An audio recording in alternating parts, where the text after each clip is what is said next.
Altar, les royaumes entrelacés. Résumé dans la saison 2, épisode 14. La compagnie remonta la piste de l'apprenti nécromancien découvert au cimetière. La terre était encore fraîche par endroits, marquée de pas hésitants, parfois précipités. Rapidement, ils constatèrent qu'ils n'étaient pas les seuls à le chercher. Des empreintes félines se mêlaient à celles du fugitif. Des tabaxis, très probablement des blancs-cerfs. Leur hypothèse fut confirmée lorsqu'ils tombèrent sur une dépouille atrocement mutilée. La chair avait été arrachée par lambeaux, comme si la victime avait été déchiquetée vivante. Tout autour, les marques de griffes et les empreintes de pas laissaient deviner la présence d'un autre groupe de tabaxis. Mais ces traces n'étaient pas les seules.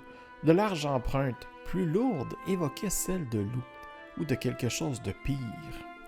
Plus loin, au bout de la piste, ils trouvèrent les survivants blancs-cerfs acculés contre un arbre, encerclés par une meute de crocs chancres menés par un hurlame. Les bêtes chancreuses grognaient, écumaient, et leurs silhouettes tordues se détachaient sur le sous-bois.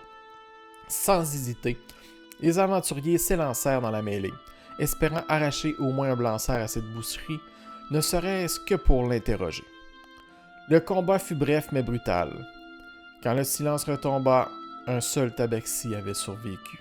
Tremblant, encore sous le choc, il se montra d'une surprenante gratitude.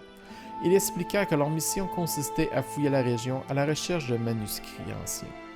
Le courlis restait avide de ce genre de reliques. Il suivit une piste prometteuse lorsque les bêtes chancreuses les avaient attaqués. L'homme demanda à être escorté jusqu'à l'Oiselet pour pouvoir ensuite reprendre sa route vers la baie des Loups en sécurité. Avant de quitter les lieux, la compagnie décida d'examiner l'arbre près duquel le combat avait eu lieu. En son cœur creux se cachait un atelier rudimentaire, aménagé à la hâte, des fioles renversées, des traces de cire, des restes d'os et de tissus séchés jonchaient le sol. Des pages couvertes de gribouillis, épinglées et abandonnées en temps, tentaient manifestement de reproduire le rituel des morts moches.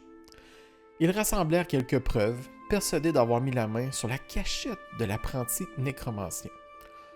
Retour à l'Oiselet, ils choisirent pourtant de garder le silence sur leur découverte. La région comptait trop de mauvaises oreilles, et le moindre mot de travers pouvait se retrouver dans la bouche des blancs-cerfs ou d'autres curieux. Le tabaxi, lui, ne s'attarda pas, et il reprit rapidement la route en direction de la baie des Loups. Peu après, une découverte macabre secoua le village. Willow fut retrouvé mort dans une ruelle. Aucune plaie, aucune marque de violence. Mais lorsqu'on examina le corps, on constata avec horreur que sa tête était vide, comme si quelque chose avait retiré l'essentiel sans laisser de traces. Au même moment, un grognement sourd commença à se faire entendre aux limites des terres. Un tremblement léger, régulier, comme un battement de cœur monstrueux sous la croûte du monde. Pour ceux qui savaient écouter, il n'y avait pas de doute. Une brèche se préparait à s'ouvrir et ce qui viendrait de l'autre côté n'aurait rien de naturel.